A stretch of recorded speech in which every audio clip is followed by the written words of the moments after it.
Bom, boa tarde, pessoal. Tudo bem?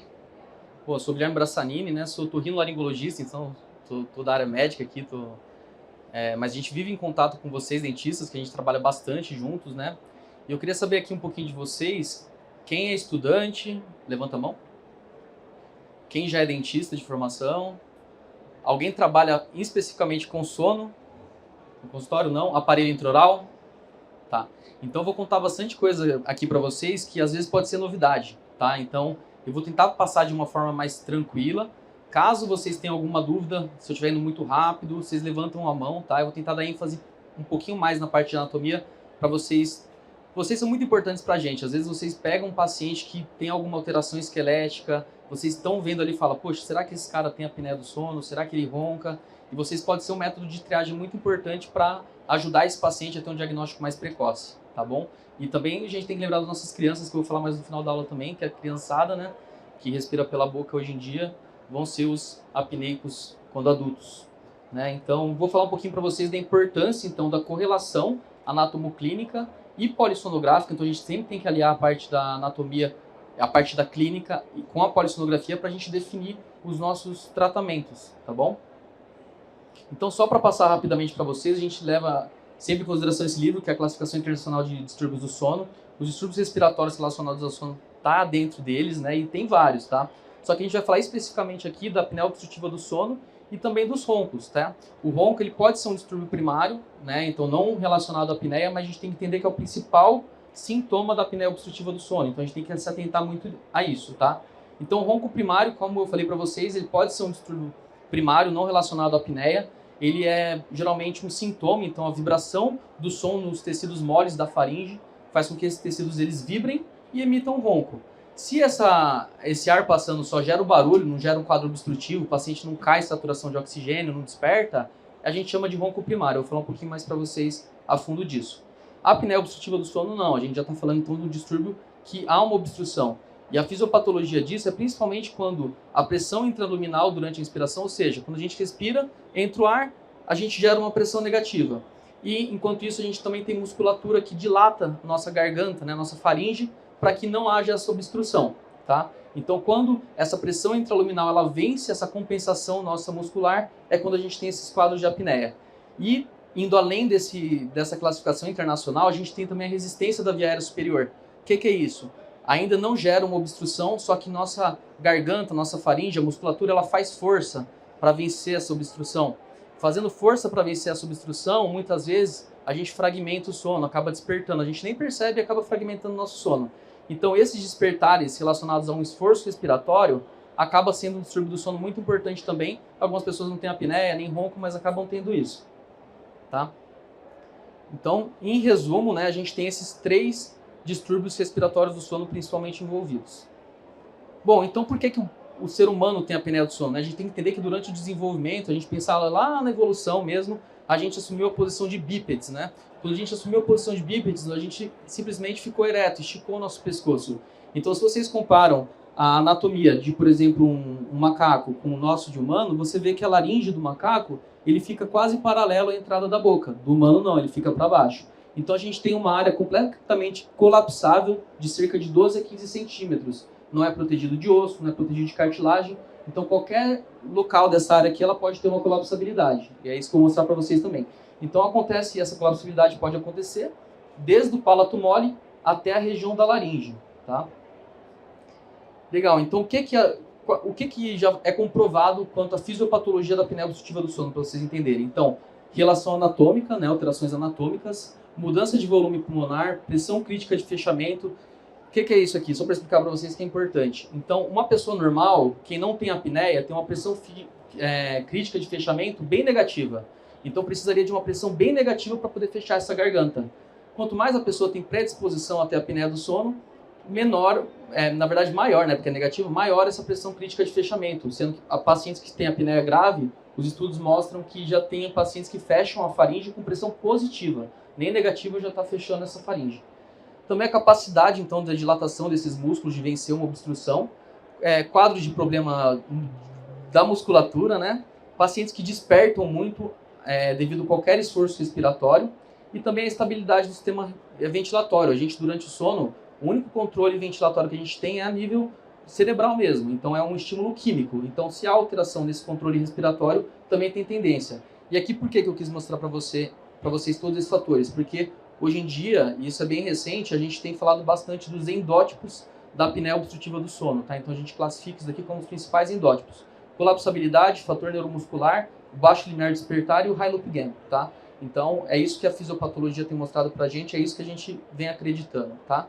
Mas tá, vamos pro que interessa. Chegando o paciente para mim, doutor, eu ronco. Por que eu considero esse sintoma importante, tá? O Episono, que é um estudo realizado aqui em São Paulo, enorme, com uma grande população, feita pelo Instituto do Sono, ele viu que 1/3 da população em São Paulo tem apneia do sono. E grande maioria não sabe disso, tá? Então a gente tem que levar em consideração. Então o paciente chegou na minha frente, no momento que ele sentou na minha frente, eu já estou começando então a minha investigação, né? Então eu vejo a característica desses pacientes. Aqui para vocês eu coloquei os principais fatores de risco envolvidos na apneia do sono, né?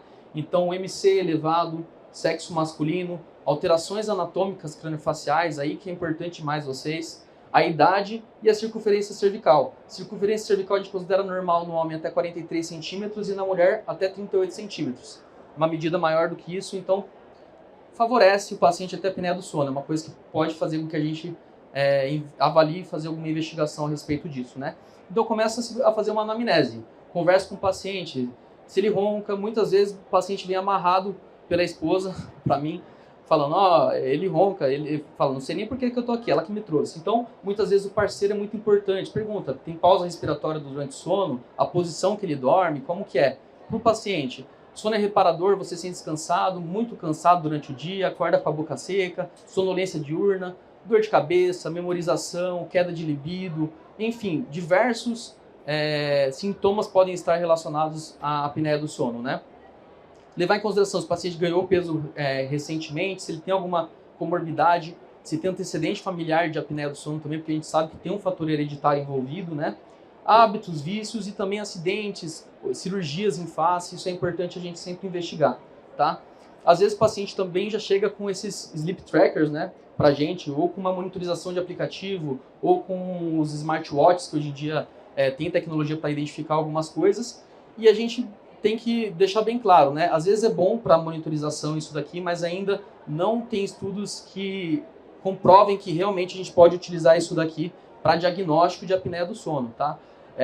Eu, inclusive, escrevi um capítulo de livro recentemente falando sobre métodos diagnósticos em medicina do sono. E no final do capítulo a gente fala sobre isso daqui.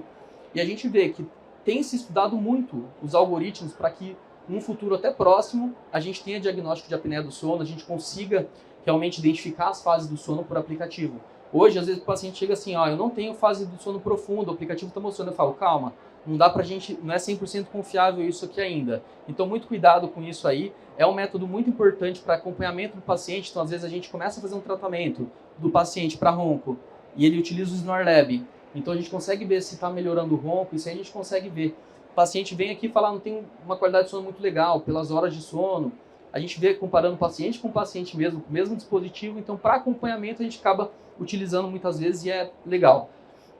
Então, para quem não tem tanta experiência com conversar e às vezes para fins de estudo, a gente pode utilizar questionários do sono que avaliam o risco de apneia do sono, como por exemplo o Berlin e o Stop Bang, tá? O Epworth é um que a gente usa também para avaliar sonolência, não está necessariamente relacionado com a apneia do sono, mas ver se o paciente é um paciente que tem uma sonolência excessiva. Então, acima de 10 nesse questionário, a gente vê que o paciente tem uma sonolência excessiva, que pode ser por causa de uma apneia, pode ser por causa de uma insônia, por uma privação de sono aguda, crônica, enfim, tá? Por um distúrbio metabólico, hormonal, né, outras coisas. Então, o estudo da face, né, já é visto desde sempre, né, desde dos registros mais antigos, vê-se o estudo da face. Isso aqui é um desenho do Leonardo da Vinci, falando dos terços faciais. Alguém trabalha com estética? Olha lá. Deve conhecer bastante essa questão dos terços faciais, os quintos faciais. Já é visto muito isso daqui bastante na literatura. Então, o que são esses terços faciais? É mais ou menos o que a pessoa teria de padrão para ser considerado, entre aspas, normal, né? E aí, o que a gente entende do exame físico? Para a gente ter uma alteração anatômica, necessariamente, ou a gente vai ter alteração esquelética ou alteração de tecidos moles, concordam? ou pode ser os dois associados uma coisa com a outra. Então, sempre que a gente avaliar, se vocês veem aqui, ó, aqui é o espaço da via aérea, né? Se o paciente tem um tecido normal e um esqueleto normal, vai ter uma quantidade normal de calibre de via aérea para passar. Se ele tem, por exemplo, uma obesidade, aumento de tecido linfóide, aumento do tamanho de língua, fatores de tecidos moles associados a um esqueleto, ele já tem uma diminuição. Se ele tem só o esqueleto, também tem uma diminuição. Uma associação dos dois, então, mais ainda tendência à obstrução, a perda dessa permeabilidade da coluna aérea, tá? Então, falando das áreas colapsáveis da via aérea, né? Então a gente tem a nasofaringe, que é a região atrás do nariz, a velofaringe, que é atrás do palato mole, onde fica a nossa campainha, onde ficam as amígdalas, a orofaringe, né? Região de baixo das amígdalas e já indo para a base de língua, e também a hipofaringe, tá? Então, a gente sabe que o principal sítio de obstrução ocorre nessa região de velofaringe, só que 70% dos sítios são obstrução multinível, ocorrem em mais de um sítio, tá? E qual região que a gente, que é otorrino, que mexe com essa área, acaba tendo que examinar? A gente avalia todas, não tem como a gente deixar de avaliar nenhuma área, né? Então a gente começa realmente fazendo algumas coisas, tentando entender um pouquinho da parte esquelética, tá? Então a gente muitas vezes precisa da ajuda de vocês. Então a gente vê padrão facial, já falado pelo Capalosa lá desde 2004, né? Ele avalia então e classifica padrão tipo 1, padrão tipo 2, então já vendo uma alteração, geralmente uma retrognatia, paciente classe 3 já uma prognatia, paciente face longa, principal a avaliação que a gente faz é essa face mais alongada, o terço inferior principalmente, que não permite esse velamento labial, e o paciente face curta, que parece que ele está selando com força, né? Um hipodesenvolvimento, às vezes de terço médio inferior, mas mais de terço inferior de face, né? E os estudos mostram o que pra gente? Que os tipos faciais mais relacionados à apneia do sono é o tipo 2 e o face longa. Mesmo a gente vendo bastante paciente face curta, braquicefálico, que também tem alterações obstrutivas, né, que tem a apneia do sono. Outra coisa que a gente avalia, a parte de inspeção de cavidade oral, é a classificação de Engel, né, também avaliando então caninos e premolares, a gente consegue ver que o classe 2 é aquele paciente que tem mais tendência à apneia do sono, enquanto o classe 3 ele é mais protetor, ele tem menos tendência à apneia do sono. Isso é importante também para avaliação de tratamento de aparelho intraoral. Paciente então retrognato, se vocês forem pensar, ele tem mais protrusão, ele pode jogar essa mandíbula mais para frente. Paciente que já tem a mandíbula para frente, né? Aí a gente tem que ver. E a gente tem que lembrar também a questão do se é o classe 2 verdadeiro, o classe 3 verdadeiro, né? Porque pode muito bem o paciente ter um desenvolvimento normal da mandíbula, mas uma atresia maxilar, dando uma falsa impressão que ele é um prognato, mas na verdade é um falso prognato e assim por diante. Entender então que o palato ogival está relacionado muitas vezes à atresia maxilar, tá? Muitas vezes então o paciente sem tratamento ortodôntico vai apresentar essa mordida posterior característica, né? Então a gente pensa, né? O palato não cresceu direito ali, né? A maxila e estreitou, fez com que houvesse essa concavidade, né? Parece que é enfiado, é um palato realmente afundado, ogival, tá? Inspeção de cavidade oral a gente continua vendo, então, às vezes paciente apresentando esse corredor bucal, que é sinal que não desenvolveu o osso suficiente para a face, né? Então você consegue ver como se fosse um corredor mesmo. Esse paciente, engraçado, eu atendi ele ontem, eu coloquei na aula esse caso. É um caso interessante, não sei se eu acho que eu coloquei mais coisa para frente dele também. Então, hoje em dia, eu estou fazendo meu mestrado em conjunto com uma clínica de odontologia, o Dr. Rafael Bassalov, não sei se alguém conhece, ele é especialista na parte de medicina do sono lá na Unifesp, e a gente está vendo a relação entre o escaneamento intraoral e a cefalometria, para poder identificar, né, uma coisa que vai ficar mais palpável para vocês ainda, uma vez que esse instrumento está cada vez mais sendo utilizado a vocês. Então imagina, se a gente chegar no resultado que a gente espera, de conseguir identificar fatores ali que se identificam com a cefalometria, sem necessariamente ter que pedir uma cefalometria, né? E ainda como desfecho secundário, como todos esses pacientes apresentam apneia, a gente quer tentar achar alguma relação de medidas da maxila e mandíbula que possam estar correlacionadas à apneia obstrutiva do sono. Por que a gente quer ver isso? Esse estudo recente, 2021, é um brasileiro, Eric Tuller, ele está lá na Pensilvânia, na UPenn, e ele está vendo pela medida de tomografia que medida interpremolar e intermolar pode estar relacionada ao aumento de incidência de apneia do sono. Então olha só para onde que a gente está começando a enxergar. É muito dinâmico e tem muita coisa nova aparecendo por aí, tá? Outra avaliação então de língua, né? Então paciente com marcação de dente, com macroglossia, crianças com hipotonia de língua, necessariamente ser investigado devido a essa questão que a gente falou sobre fator neuromuscular. O bruxismo, ele pode estar relacionado ao sono, não só o bruxismo, como outros distúrbios de movimento. Então, muitas vezes, a gente vê que o bruxismo ele pode ser secundário a um distúrbio respiratório do sono. E, no caso da apneia em específico, talvez seja uma resposta muscular da região tentando vencer essa obstrução. Então, tem uma obstrução, a gente aumenta o ditônus na região, o bruxismo, o ranger dos dentes, para tentar fazer com que isso daí, que vença, né, essa apneia, né? E o bruxismo tem outros fatores também correlacionados. A gente vê essa tríade, correlação entre bruxismo, refluxo laringofaríngeo, que nada mais é, gente, que uma manifestação laríngea e faríngea do refluxo gastroesofágico. Então, quando a gente fala de refluxo gastroesofágico, a gente está falando de, geralmente, o paciente tem dor de estômago, às vezes queimação. Quando é sintoma laríngeo, o paciente tem pigarro, tem um incômodo na garganta, globos faríngeos, né? Tosse seca, alteração de voz, são outros sintomas. E a gente vê na laringoscopia esse edema, principalmente região retrocricóidea. Aqui, para vocês entenderem a anatomia, já é a entrada do esôfago.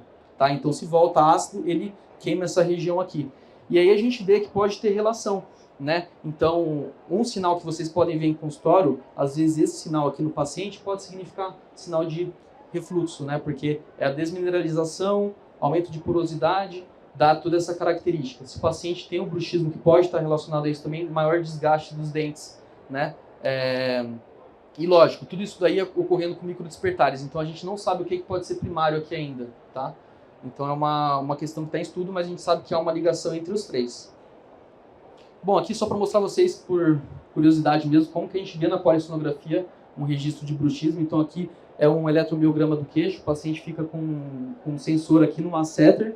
Então no momento que ele aperta, aumenta, tem um bruxismo tônico aqui, né? E ele tem um despertar cortical. Então, a gente faz a avaliação das amígdalas, do tamanho que essa amígdala está ocupando dentro da boca, indo já para partes moles, tá? A gente utiliza a classificação de Brodsky. Paciente classe 0 é uma amígdala intravélica, o paciente operado. Classe 1 sem nenhuma obstrução, ou até 25%. Um Brodsky 2 de 25% a 50% de obstrução. Um Brodsky 3 entre 50% e 75%, acima de 75% é um grau 4, tá? E o Mallampati modificado, diferente dos anestesistas que usam a língua para fora, a gente utiliza a língua para dentro. Eu, necessariamente, sempre peço para o paciente abrir a boca. Normal, todo mundo que fala assim, abre a boca, vai ter uma tensão da língua. Então, abre a boca, fecha um pouquinho, abre, até ficar bem relaxado e a gente conseguir avaliar o que é o normal do paciente. Aí a gente faz essa avaliação sem espátula nem nada, classificando o Mallampati. Mallampati tipo 1, então o paciente consegue ver polo inferior, superior de amígdala, tudo. O tipo 2, você consegue ver só o polo superior da amígdala. O tipo 3, você não vê mais a amígdala, mas você vê ainda palato mole. E o tipo 4, você vê a transição entre palato mole e palato duro. Então aqui é uma criança com uma hipertrofia amígdala grau 4. E isso não é incomum, tá, gente? A gente vê bastante. Bom, continuando, a avaliação de palato mole é muito importante. Então a gente vai ver a espessura desse palato. Por quê? Porque a espessura pode significar um quadro mais crônico, né? O espaço retropalatal, ou seja, essa região do palato mole até a retrofaringe, a gente vê o tamanho que essa úvula ocupa no espaço oral e a inserção da úvula no pilar posterior. Por exemplo, aqui vocês veem, eu coloquei um outro aqui, ó.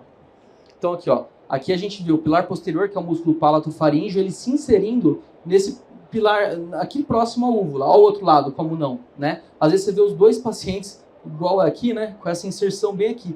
E o que reduz muito a cavidade oral, né? Então, veja, a amígdala desse paciente não é tão grande, mas olha só como o palato dele é medianizado e a inserção em palato web, que a gente chama. Então, isso aqui obstrui bastante a via aérea. Esse caso, mostrando para vocês um paciente meu, paciente com ronco primário, tá? Então, ele não tinha apneia nem nada, mas queixa de ronco. O paciente fazia esporte, jovem, enfim. E ele, olha o que ele, olhando, o que ele poderia ganhar, né? Porque o palato dele está medianizado e inserido em palato web. Então, isso daqui foi o intraoperatório, que a gente já mostrando, né? A faringoplastia, na verdade, a gente fez uma amidalectomia ampliada nele, né? Suturado, desinserindo o palato web, já ganhando. Aqui o palato web ainda inserido, né? E aqui o ganho que a gente teve no pós-operatório. Isso aqui tem 14 dias de pós-operatório. Né? Então, veja o antes, né? E o quanto que ele ganhou de espaço aqui. Então, isso é importante também, não só o tamanho da amígdala. A gente vai avaliar o palato desse paciente.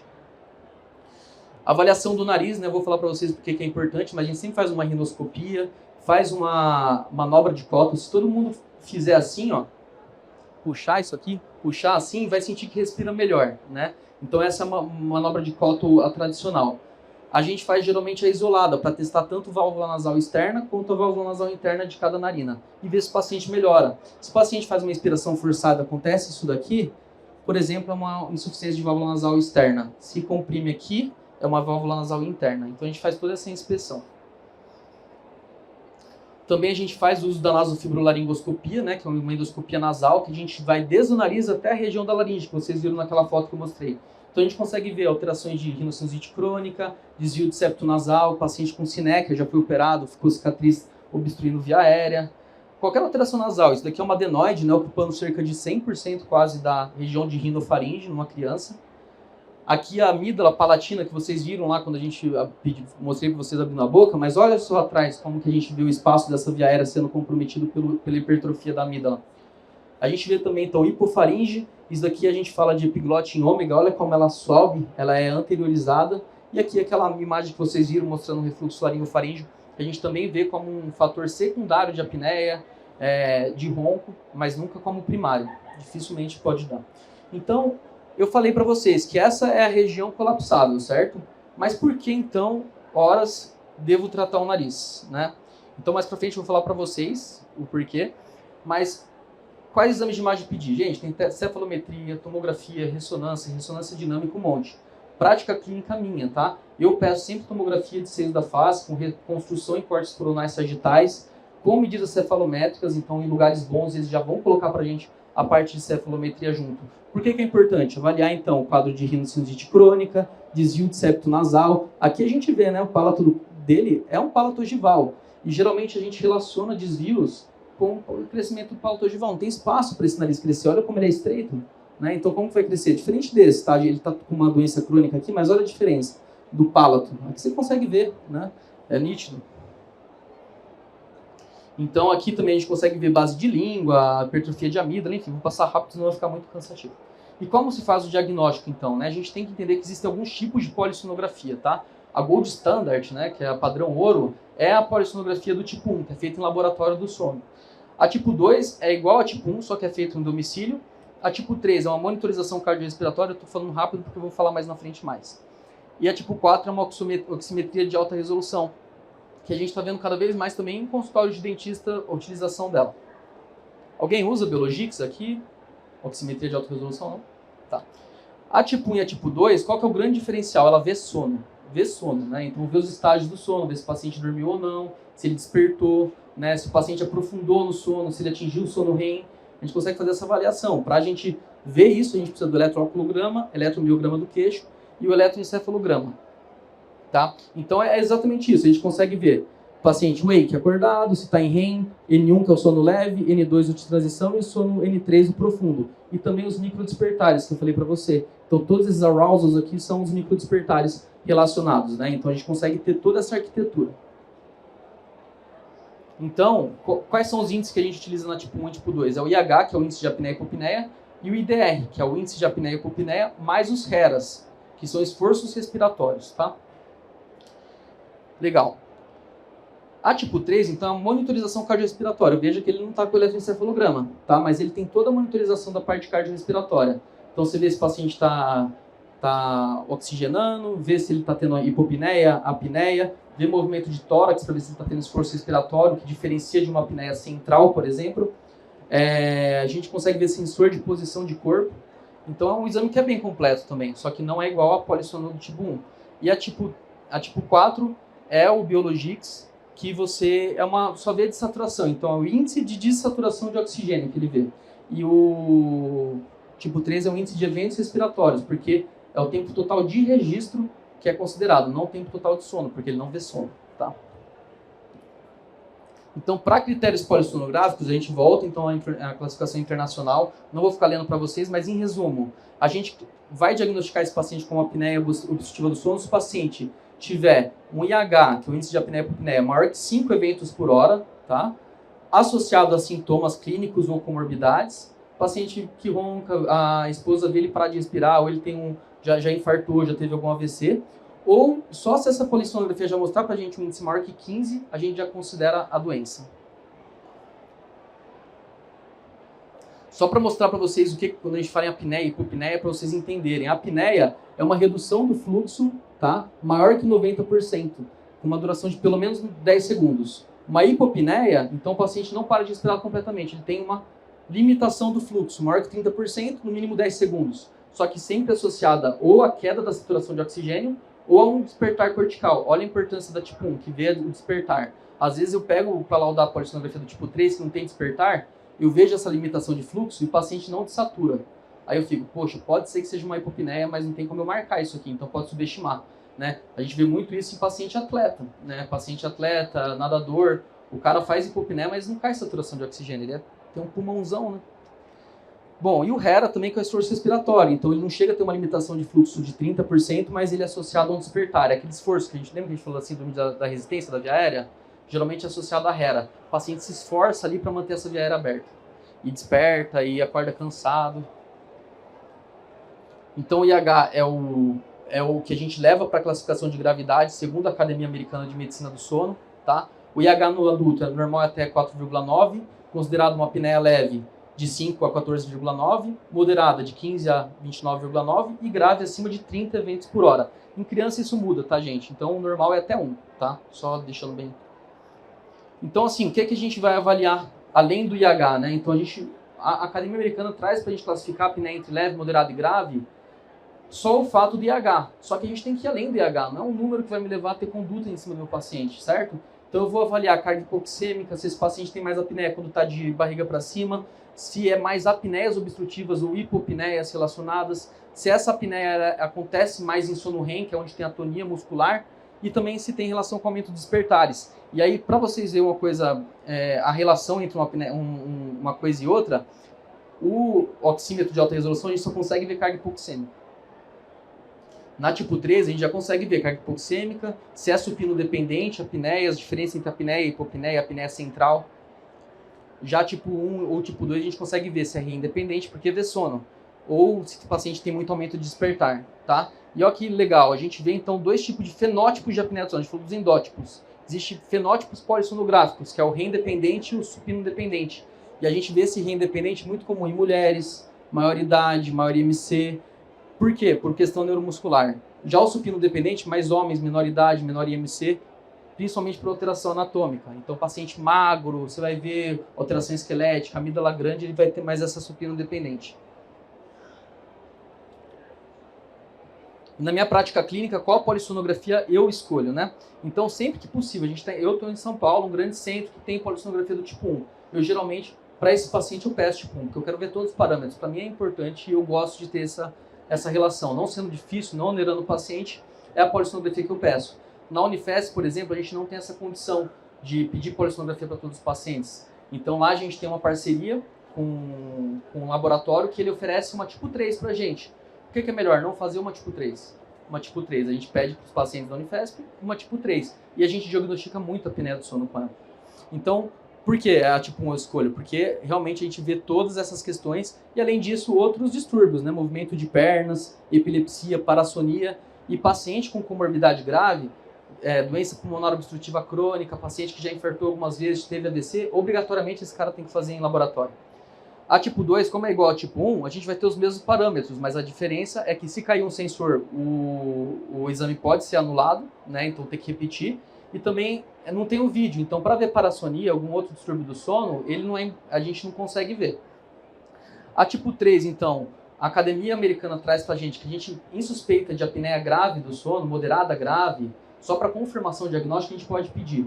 Então no meu consultório eu tenho uma tipo 3, eu acabo pedindo para o paciente. Muitas vezes, paciente que fez uma polissonografia em 2020, veio uma apneia grave já. Eu não preciso de uma outra de 2020, falo, vamos fazer uma atual, uma tipo 3, pra gente ver como é que tá, e pós-tratamento comparar de novo com uma tipo 3. Então, pré e pós-tratamento eu acompanho. A tipo 4, então, também pode ser utilizada em pacientes com alta suspeita, é muito fácil de utilização. Então, para rastreio, pode ser. Mas se você tem uma suspeita de apneia do sono e ela vem normal, vocês lembram tanto de coisa que a gente viu? Pode ser que você não esteja diagnosticando, passando o diagnóstico, né? Então, vantagem para mim, acompanhamento por mais de um dia. Como ele é ligado num aplicativo, você pode deixar 3, 4, 5 dias correndo ali para ver mais dias de sono do paciente. E também a avaliação da saturação de pacientes em tratamento com pressão positiva. Então, pacientes, por exemplo, que fazem hipoventilação, não saturam direito e está em uso do CPAP, a gente pode utilizar ele para ver a saturação. Então, ele é bem bom para isso. Tá, então, legal. A gente já viu a parte anatômica, polissonográfica, enfim. Qual tratamento escolher, né? Bom, sempre que eu vou indicar um tratamento, eu tenho que levar em consideração tudo isso. A parte anatômica, a gravidade do distúrbio respiratório, por tudo aquilo que a gente conversou, a parte polissonográfica principalmente, faixa etária do paciente, comorbidades e o desejo do paciente. Então, chega na hora do tratamento, você expõe as ferramentas. Eu acho que vocês fazem isso no consultório. Não, a gente pode fazer isso daqui tem mais chance de dar certo do que isso, qual que a gente vai escolher, questão de quanto que ele pode investir no tratamento. Então isso é importante, não adianta você dar um tratamento e falar, é isso aí, acabou. Você tem que entender o que o paciente pode, o que ele deseja também, né? Então, para todos isso, medidas comportamentais, higiene do sono, medicamentos, lembrar, relaxantes musculares, benzodiazepínicos, álcool, cannabis, são relaxantes musculares que podem agravar a apneia do sono. Quando a gente fala de TH, que é terapia hormonal, mulheres perimenopausa tendem a evoluir com aumento de ronquiapneia. Por quê? Porque há uma bomba hormonal, né? Então acaba caindo muito estrógeno. O estrógeno é um hormônio que é protetor da via aérea. Ele protege a musculatura. Por isso que a mulher, quando entra na menopausa, ela começa a ter flacidez. Não só de pele, mas de toda a musculatura, né? E mucosa também, mucosa vaginal, mucosa oral. Então o que acontece? Ela começa a poder desenvolver ronquiapneia do sono. Então a gente vê que a incidência é muito maior que em homem do que em mulher. Só que quando a mulher chega na perimenopausa, isso daí quase alcança o homem. Então, se você pega uma mulher nesse momento precoce, encaminhar para uma ginecologista para uma avaliação de uma possível terapia hormonal pode ajudar, tá? Então daí tem que ver contraindicações, como câncer de mama, histórico familiar, mas uma ginecologista tem que avaliar para ver se tem indicação de terapia hormonal. Sempre ver o nariz do paciente, porque é importante, então, tratar o nariz, rinite, tratar o refluxo, como a gente viu, refluxo laringofaríngeo, e o postural, né? A gente sabe que de barriga para cima, a maioria das pessoas tendem a roncar pelo menos mais, né? Não necessariamente da apneia, mas é uma posição que pode piorar o quadro, né? E qual que é o tratamento intuitivo? Quando a gente fala assim, poxa, isso minha intuição é de fazer isso, né? É assim, ronco primário, resistência de via aérea superior, apneia leve. Então a gente vai pensar em cirurgia de via aérea, aparelho intraoral, que é aí com vocês, fonoterapia, procedimentos no palato, só na região palatal. Apneia moderada, aí a gente tem uma gangorrinha. Se está mais pendendo para um quadro leve, a gente vai mais para o quadro leve. Mais para o grave, mais para o quadro grave. E a apneia do sono grave, mais pensando então de aparelho de pressão contínua, que é o CPAP, e cirurgias ortognáticas, esqueléticas, por exemplo, né? Mas como medicina não é matemática, não tem essa relação, é leve, eu vou tratar desse jeito. Eu vou mostrar para vocês alguns exemplos aqui para a gente pensar junto, tá? Então, por exemplo, nessa polissonografia aqui, o paciente tem um índice de eventos respiratórios, um IH, de 33 eventos por hora. Lembrando, no adulto, já é considerado um quadro grave, né? Então, você vê isso aqui é uma tipo 3, tá? Então, aqui, saturação de oxigênio, aqui o quadro, né? Então, o ronco, a dessaturação, as hipopneias, né? Aqui a relação do corpo, né? Vocês veem alguma relação nesse exame aqui? Bom, se vocês identificarem a posição, né? Você vai ver que em supino, o paciente com barriga para cima, ele tem evento o tempo inteiro. Quando ele não está em supino, quando ele está de lado, ele não tem evento, né? Então, é o que a gente chama... Olha lá, então, quando a gente pega para abrir o exame, o índice em supino é 72 e o índice em não supino é 5, né? Então, é uma apneia supino dependente, isso acontece, né? E geralmente você pode indicar só uma terapia posicional para esse cara, fazer ele dormir de lado.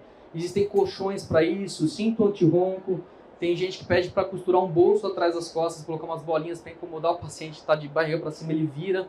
São medidas comportamentais, tá? E atendo vários pacientes, eu vou mostrar para você, acho que vou mostrar um deles, senão eu vou falar no final da aula, que ele não falou, Guilherme, não vou de jeito nenhum usar um negócio desse, eu não vou dormir de lado porque meu braço fica dormente. E é 100% posicional, vou falar o quê? Tem que tratar, ele só dorme de barriga para cima, certo? Então ele é um paciente grave, não tem o que fazer, ele falou que não vai dormir de barriga para o lado, aí eu tenho que tratar, né? Então não é medicina, odonto, não é matemática, a gente sabe disso. Então, por exemplo, esse paciente, perfil tipo 2, uma boa protrusão mandibular, sem comorbidades e uma via aérea boa, né? Lembra, né? Avaliação anatomoclínica mais polissonográfica. Então, a gente tem aqui uma polissonografia com um índice moderado, 17, mais hipopneias, paciente fazendo mais eventos em supino, sem tanta dessaturação de oxigênio e com um pouquinho só de aumento de despertar. Eu vou tratar esse paciente com essa característica aqui, igual esse paciente aqui, ó, polissonografia acentuada, um IH de 32, né, uma grave, paciente com uma carga de apneia obstrutiva de 27 comparado à hipopneia, então ele faz mais evento de apneia do que hipopneia, com uma saturação de oxigênio abaixo de 90% de 15% e um índice de despertar de 31. Então, esse paciente, vocês concordam que é mais grave que aquele? Vocês vão tratar da mesma forma um ou outro?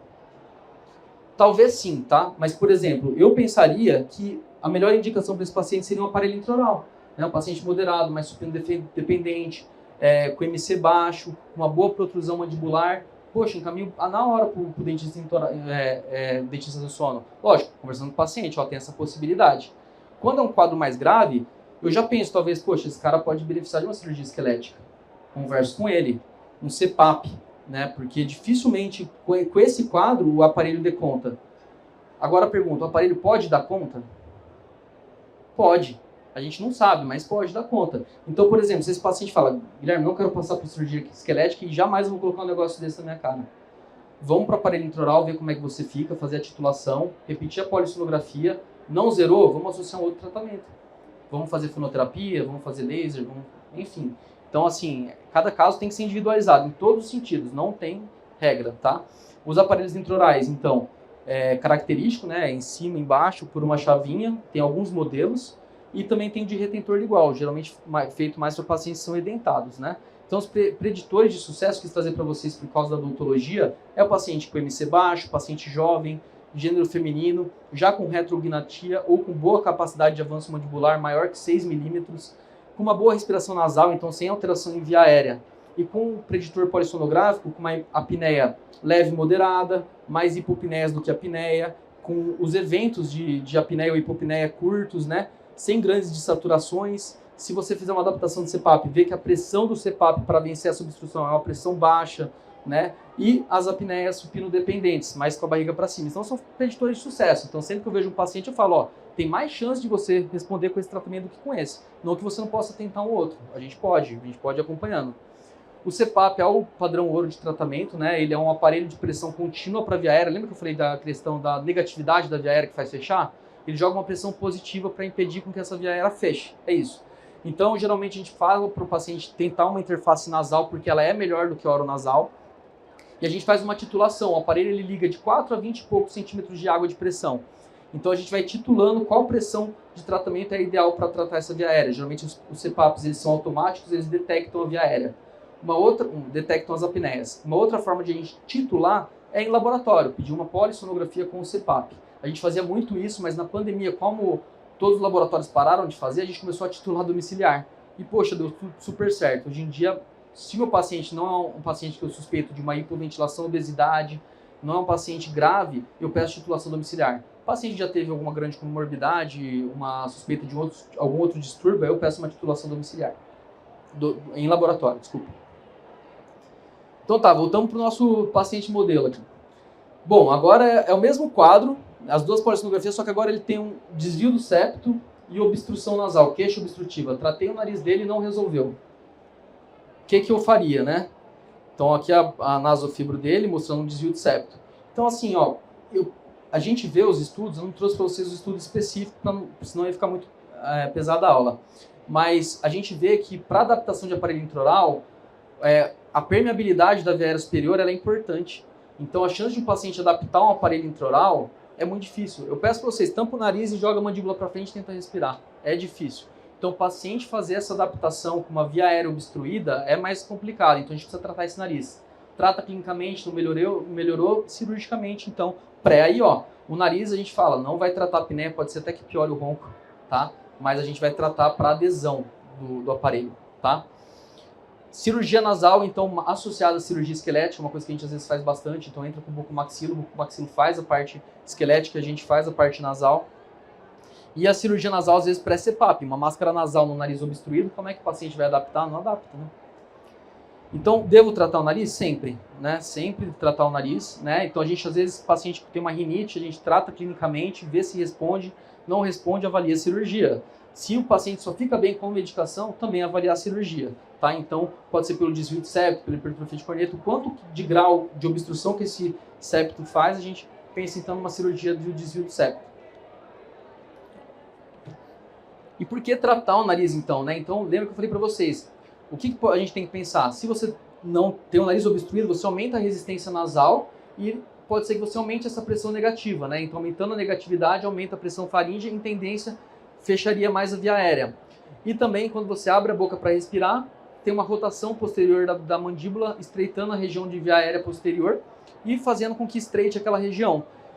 Então, pensando nisso daí, o paciente com respiração oral ele vai ter mais apneia do sono por esse mecanismo. A literatura ainda não trouxe para a gente que a cirurgia nasal, isolada, ela reduz a apneia obstrutiva do sono. Porém, o tratamento da obstrução nasal pode melhorar a fragmentação do sono, então o paciente desperta menos, o paciente tem um sono mais reparador, tem uma melhora da qualidade de vida relacionada ao sono e também a adesão a tratamentos como CPAP e aparelho intraoral. Então, tratar o nariz, fazer cirurgia nasal, muitas vezes é muito importante para que o paciente trate o distúrbio respiratório. Ah, Guilherme, mas então tratando o nariz não vai melhorar o ronco? Eu não garanto isso para o paciente. Às vezes eu falo, pode ser até que piore, né? Então, a gente vai tratar o seu nariz pensando em outros fatores. Se tratar o ronco, melhorar esse ronco, é uma exceção, conforme a literatura mostra e minha prática clínica também, só que daí é um bônus. Vamos esperar que, se isso acontecer, seja um bônus, não que a gente vai esperando isso da cirurgia. De novo, paciente modelo, mas agora ele tem essa anatomia. Uma hipertrofia de amígdalas grau 3, obstrutiva ali. O que a gente faria nesse paciente? Aí eu pensaria, paciente moderado, mesmo com alteração esquelética, deixa eu resolver essa via aérea dele antes, né? Ver como é que ele fica e acompanhar, né? Se é necessário depois um aparelho intraoral complementar ou não, né? Então, as técnicas que eu faço geralmente é a faringoplastia expansora ou a amidalectomia ampliada. E nesse caso, de mais grave, como ele tem muita obstrução, eu não deixaria de operar ele. Né? A gente precisa desobstruir. Desobstruindo, a gente vai melhorar a adesão ao CPAP, lembra que a gente conversou? Então, nesse caso, não faria de jeito nenhum a amidalectomia ampliada, porque ela é mais conservadora. Eu investiria na faringoplastia expansora, eu vou mostrar para vocês a técnica que mexe na musculatura mesmo. Né? Então tá, e agora pensa que esse paciente é um ASA 4. A ASA 4 é a classificação de risco do cardiologista, mostrando que o paciente tem uma comorbidade grave.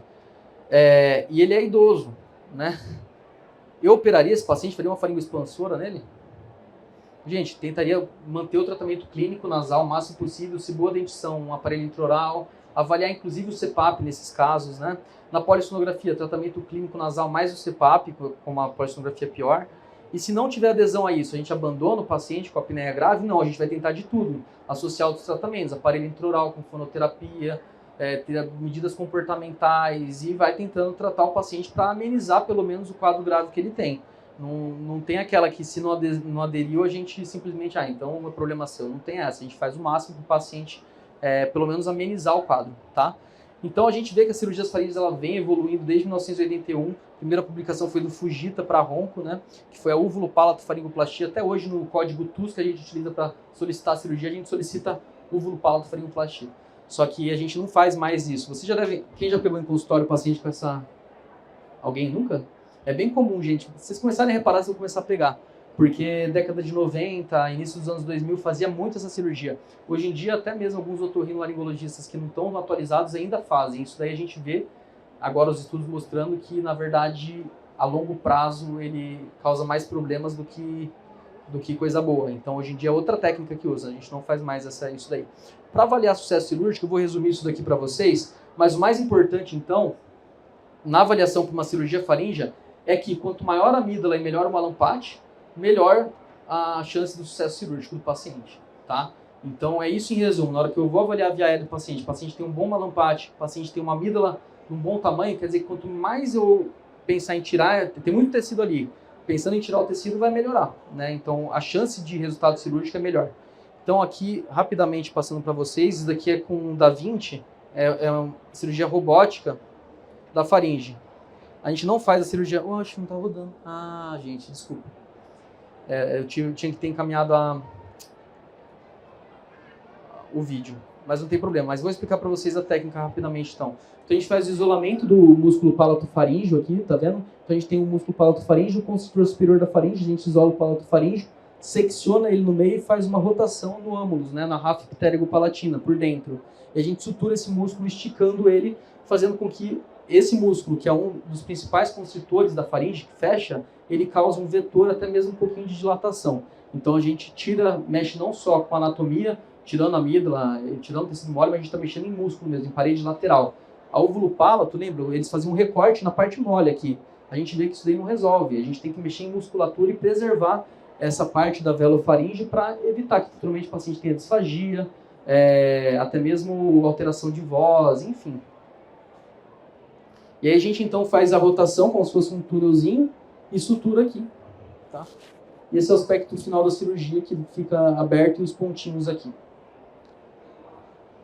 Então, quando a gente fala de TORS, que é a Transoral Robotic Surgery, a gente está falando então de cirurgia transoral por robô, que é para acessar lugares difíceis mesmo de acessar, né? A gente consegue fazer cirurgia da bacia de língua, como por exemplo coblation, olhando assim, ou com uma ótica angulada, dependendo do paciente. Mas um robô, ele se prova mais eficaz, né, e mais seguro do que essas outras técnicas. Então, hoje em dia, a cirurgia que eu escolho quando eu quero pensar em base de língua. Então, aqui, por exemplo, ó, se você pega um paciente com uma obstrução de uma amígdala lingual desse tamanho aqui, não tem como você pensar em não mexer nisso daqui, né? Dá vontade, não dá? Então, você faz um túnel aqui, uma dissecção com o robô, fazendo um túnel, que é a parte mediana, assim, para que corrija. Aqui também era um vídeo mostrando a cirurgia. Tá. Paciente, então, de um caso... Nem sempre... Eu não gosto de trazer em congresso sempre casos de sucesso, assim, o tempo inteiro, porque parece até que o mundo é mil maravilhas, e nem sempre é. Então, eu quero trazer esse caso, que o paciente é um médico, né, colega meu, e jovem também, tem 29 anos, e a gente fez a faringoplastia expansora nele. Veja que aqui teve uma deiscência de sutura.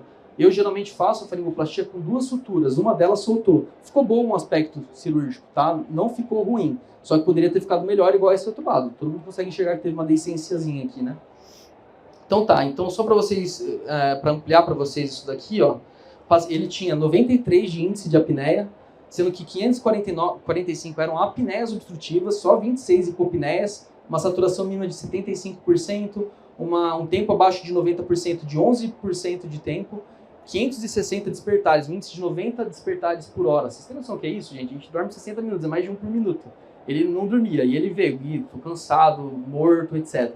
Eu operei ele, pós-cirúrgico, melhora dos roncos, o índice de sonolência de Epworth, lembra que eu falei para vocês? Era de 18, ele foi para 9, melhorou o humor, qualidade de vida, respiração nasal. A esposa dele fala que ele tá dormindo super bem, veio todo feliz, falou, nossa, eu tô bem. Daí a gente fala, não, mas espera, vamos fazer a polissonografia só com 3 meses, né? Porque tem que esperar toda a cicatrização. Então, de 3 a 4 meses a gente pede uma nova polissonografia.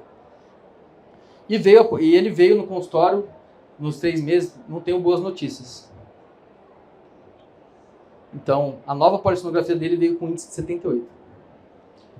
Aí eu falei, calma, vamos ver essa polissonografia direito. Aí, olha só. Se a gente considerar só IH, assim, ele é um paciente ainda grave, tá? Eu vou explicar isso daí para vocês. Mas ele foi de 93 para 78. Isso daqui podia ser até uma variabilidade dele de uma noite para outra. Dá pra gente considerar relevância. A gente considera a relevância de queda de IH maior que 50%. Então, se isso daqui caísse para 46, né? Um pouquinho. Enfim. Então, mas ó, ele veio de 545 apneias obstrutivas, que são os eventos totais de parada de respiração, ele veio para 59. De hipopneia, foi de 26 para 349. Então, veja, aqueles eventos totais, eles se transformaram em eventos parciais. Legal, né? Saturação mínima de 75 foi para 84. De 11% do tempo saturando abaixo de 90%, ele foi para 2%. E dos 560 despertares, ele foi para 246 despertares. Continua sendo um quadro grave, eu quero que vocês vejam isso, né? Mas ele clinicamente melhorou, ele falou, poxa, foi uma surpresa porque eu estou muito melhor. Eu falei, mas você tem como ficar melhor ainda. Nesse caso, o que a gente vai fazer? Não teve jeito, a gente foi... só mostrar para vocês, então só para mostrar a polissonografia, veja como que isso daqui está mais sujo do que isso aqui, você consegue identificar até olhando assim, né?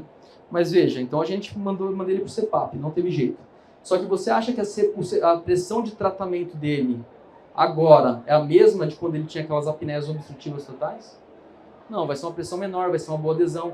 Eu não falei, mas eu fiz uma cirurgia de septo nele também, ele tinha um desvio de septo. Então assim, ele vai ter uma outra adesão. Ele já está tratando, já está adaptado e está bem, né? Então é isso que é importante também. E quando a gente utiliza então técnicas palatais, quando que eu utilizo? Geralmente são pacientes que são mais leves, pacientes com palato bem abundante, com bom malampate, né? Uma boa respiração nasal, enfim. Geralmente a gente pode utilizar a técnica de barbed suture, que nada mais é que um fio absorvível, né, que é o V-lock que a gente utiliza. A gente faz esse desenhozinho para ser didático, né, mas a gente passa o fio, volta, vem e faz mais algumas vezes aqui, tracionando esse palato, né, enrijecendo ele. Pode ser utilizado também o coblation, né, que faz como se fosse uma cauterização por dentro do palato e faz uma esclerose e deixa esse palato mais tenso. Uma coisa que eu utilizo via ambulatorial é o fotona, né, que é o laser herb YAG, né? O fotona nada mais é do que um bioestimulador de colágeno, né? Ele faz o quê? Ele pega o colágeno que tem na mucosa, faz com que estimule aquilo ali e contração do tecido, né? Então, quando que eu indico o fotona? Eu indico para paciente que é quadro mais leve, mulheres em perimenopausa para prevenção, para complementação à fonoterapia. O paciente às vezes vai com a fonoterapia, melhorou muito o ronco, só que ainda tem alguma coisa residual. Eu avalio e às vezes a gente vê que a associação ajuda bastante, né? Então aqui é um estudo mostrando como que acontece essa retração. E você vê alguns, não são todos, mas alguns pacientes retraem assim mesmo. Tem até estudos mostrando a histologia de mucosa vaginal. É utilizado para incontinência urinária em mulher. Então existe o fotona transvaginal para melhorar a lubrificação, a contração da mucosa vaginal. Então, a mesma questão histológica da mucosa é mucosa, né? Vaginal, a gente pensa para a mucosa também dessa região do palato, né? E fonoterapia, então, ela vai tonificar a região de musculatura. A gente pode utilizar ela, como eu falei para vocês, de forma isolada para tratamento de ronco, de apneia leve, mas muitas vezes para associação. O paciente começou a usar CPAP, fica com a boca aberta. Tenta posicionar melhor essa língua, melhorar a região da garganta para poder fechar essa boca. Então, associado, por exemplo, ao aparelho intraoral, o paciente começa a não conseguir, parece que a língua ela não está adaptada. Faz a fonoterapia, melhora a adaptação ao aparelho intraoral. Então, a fonoterapia ela é uma ferramenta muito importante para a gente, tá? Em resumo, né? Não existe receita de bolo, cada caso é um caso. A gente vai, né? Cada caso conversando com o paciente, entendendo. E como juntos agora a gente pode evitar tudo isso, né? Toda essa evolução. É isso aqui, né? Então esse estudo brasileiro, feito pela Lígia, ela comparou cefalometria, né? E viu que as crianças respiradoras orais, elas tinham um padrão cefalométrico alterado e a morfologia craniofacial era semelhante a adultos apneicos, né? Isso é interessantíssimo. Então, qual é a principal causa de apneia na infância? É hipertrofia de adenoide e de amígdala. Então, até que se prove o contrário, a criança tem essa alteração. É isso que a gente tem que ver. Então, em crianças que não têm comorbidade, não precisa de polissonografia para você tratar. Então, os pais se referindo que tem ronco, que tem apneia, a gente vendo hipertrofia de amígdala e adenoide, a gente opera, não pede polissonografia para criança. Mas toda criança que ronca precisa ser investigada, então, para ver essa parte anatômica. Vocês, lá no consultório, vocês conseguem ver, né? O paciente começando a ter um palato ogival, uma dentição alterada. Isso aí, gente, vocês têm que identificar, falar, procura um otorrino para ver se não está com a carne esponjosa, né? Que é a adenoide crescida lá atrás. É importante.